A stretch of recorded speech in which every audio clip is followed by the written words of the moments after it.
عن ابی ہریرہ رضی اللہ عنہ قال، حضرت ابو ہریرہ سے مروی ہے رضی اللہ عنہ کہ انہوں نے فرمایا قال رسول اللہ صلی اللہ علیہ وسلم، کہ اللہ کے رسول نے فرمایا صلی اللہ علیہ وسلم، من صام رمضان ایمانا و احتسابا غفر له ما تقدم من ذنبه،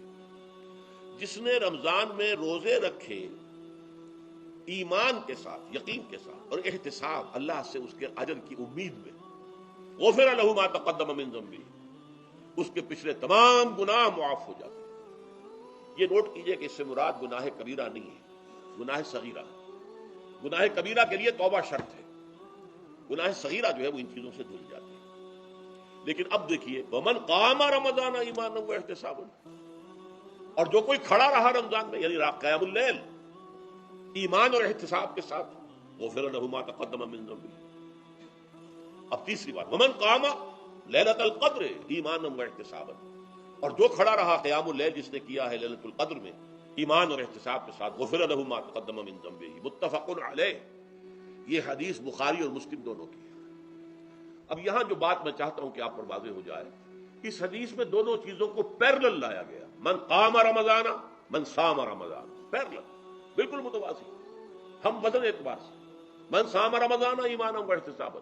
غفر له ما تقدم من ذنبه، من قام رمضان ایمانا و احتسابا غفر له ما تقدم من ذنبه۔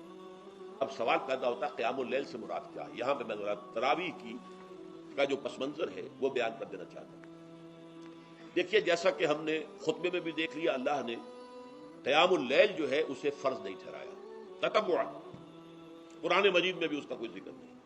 احادیث میں اس کی تشویق و ترغیب پوری موجود ہے۔ ایک اور حدیث بھی ہم بعد میں پڑھیں گے اس پر۔ اس کا پس منظر کیا تھا کہ اس کو چھوڑ دیا گیا۔ اب ظاہر بات ہے مسلمانوں میں کمزور بھی ہیں، مسلمانوں میں وہ مزدوری کرنے والے بھی ہیں، روزہ تو فرض ہے ان پر، چاہے مئی کا مہینہ ہے اور گندم کاٹنی ہے، روزہ پھر بھی رکھنا ہوگا، یہ سب کچھ، لیکن یہ کہ رات کو پھر کھڑے رہنا ان کے لیے، جاگنا ممکن نہیں، لہذا ان کے اوپر یہ چیز فرض نہیں۔ حضور نے تراویح کی نماز یا قیام اللیل نہ اسے فرض قرار دیا، نہ اس کے بعد جماعت کوئی اہتمام کیا مستقل، صرف 3 راتیں آپ نے جماعت کروائی ہے، اس میں 8 رکعتیں آپ نے پڑھی ہیں کہ جو آپ کا معمول تھا تہجد کا وہ پڑھی، اور تہجد کے وقت ہی جماعت کرائی ہے۔ یہ ہے وہ حدیث۔ اس کے علاوہ کسی نماز تراویح جو ہے جو ہم پڑھتے ہیں 20 رکعتیں عشاء کے ساتھ متصل، اس کا کوئی ذکر نہ دور نبوی میں ہے نہ دور صدیق اکبر میں ہے۔ یہ دور حضرت عمر کی خلافت میں ہوا ہے، اور ہم نہیں کہہ سکتے کتنے سال کے بعد ہوا ہے۔ حضرت عمر رضی اللہ تعالیٰ عنہ کی خلافت کا دور جو ہے وہ تو 10 برس ہے،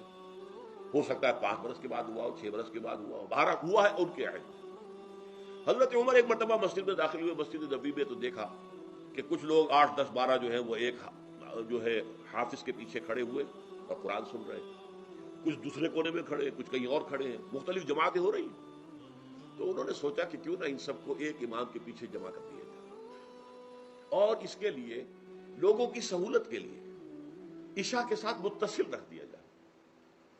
اس لیے کہ تہجد کے وقت اٹھنا جو ہے وہ تو ہر کس و ناقص کا کام نہیں ہے، کہ عشاء کے بعد اگر تھوڑا سا اضافی وقت ہو صرف، تو یہ ہر شخص کر لے گا، مزدور بھی کر لے گا۔ لہذا آپ نے یہ نظام تجویز فرمایا کہ عشاء کے متصل بعد 20 رکعت نماز پڑھی جائے اور ایک امام کے پیچھے پڑھی جائے۔ یہ گویا کہ اجتہاد ہے حضرت عمر رضی اللہ تعالی عنہ، اس کو آپ نے خود بدعت بھی قرار دیا ہے، لیکن بدعت حسنہ۔ بدعت کس اعتبار سے؟ لغوی اعتبار سے، نئی بات، اس لیے کہ حضور کے زمانے میں نہیں تھی، تو یہ اس طریقے سے ایک نئی بات ہے۔ لیکن یہ بات چونکہ بہت اچھی ہے، بہت عمدہ ہے، آپ جب یہ نظام چل پڑا تو ایک دن مسجد میں آئے، دیکھا کہ بڑی بھری مسجد ہے، صحابہ کھڑے ہیں اور ایک امام کے پیچھے قرآن سن رہے ہیں۔ آپ نے فرمایا نعم البدعۃ ھذہ، یہ جو ہم نے نئی بات شروع کی ہے یہ بہت اچھی ہے، بہت عمدہ ہے۔ اب یہاں سے فرق واقع ہو گیا ہے، ایک تو اہل تشیع جو ہے وہ تو ویسے ہی حضرت عمر سے بہت دشمنی رکھتے ہیں، عناد رکھتے ہیں، تو حضرت عمر کے اجتہادات سے انہیں نفرت ہے، انہیں دوری ہے، چاہے وہ کوئی سا بھی حضرت عمر کا اجتہاد ہو۔ ہمارے ہاں اہل حدیث حضرات بھی در حقیقت حضرت عمر یا کسی اور خلیفہ راشد کے فعل کو وہ سمجھتے ہیں کہ یہ ایگزیکٹو آرڈرز ہیں، یہ ہمیشہ کے لیے نہیں ہے۔ حضرت عمر نے اپنے دور میں ایک نظام قائم کیا، ان کے دور کے لیے ٹھیک تھا، یہ ہمیشہ کے لیے نہیں۔ ہمیشہ کے لیے وہ 8 ہی رکعتوں کے قائل ہیں، وہ تہجد والے، لیکن اس میں بہرحال انہوں نے بھی خود یہ اضافہ کیا ہے کہ وہ 8 رکعتیں وہ عشاء کے ساتھ متصل پڑھتے ہیں، تہجد کے وقت تو نہیں پڑھتے،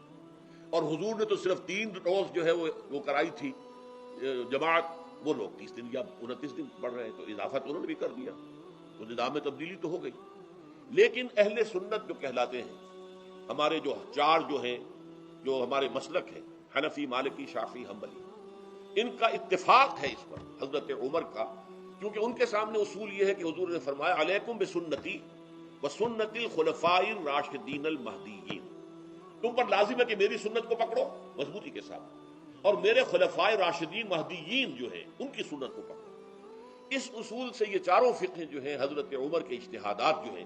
ان کو بھی پابندی سمجھتے ہیں کہ تمام عمر کے لیے، قیامت تک کے لیے امت مسلمہ پر ان کی پیروی لازم ہے، لہذا اس میں اجماع ہے۔ اور یہاں تک کہ یہ سب سے آخری جو اس میں مسلک پیدا ہوا ہے زمانی اعتبار سے،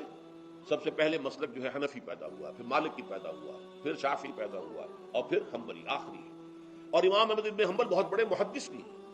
مسند احمد ابن حنبل جو ہے وہ بہت بڑی کتاب ہے، بہت اہم کتاب ہے، جامع کتاب ہے، تو ان کے ہاں بھی 20 رکعتیں ہیں۔ چنانچہ حرمین شریفین میں، سعودی عرب میں، مکے اور مدینہ منورہ میں جو نماز تراویح ہوتی ہے اس کی 20 رکعتیں ہیں، لیکن اہل حدیث حضرات جو ہے وہ اس 8 کے اوپر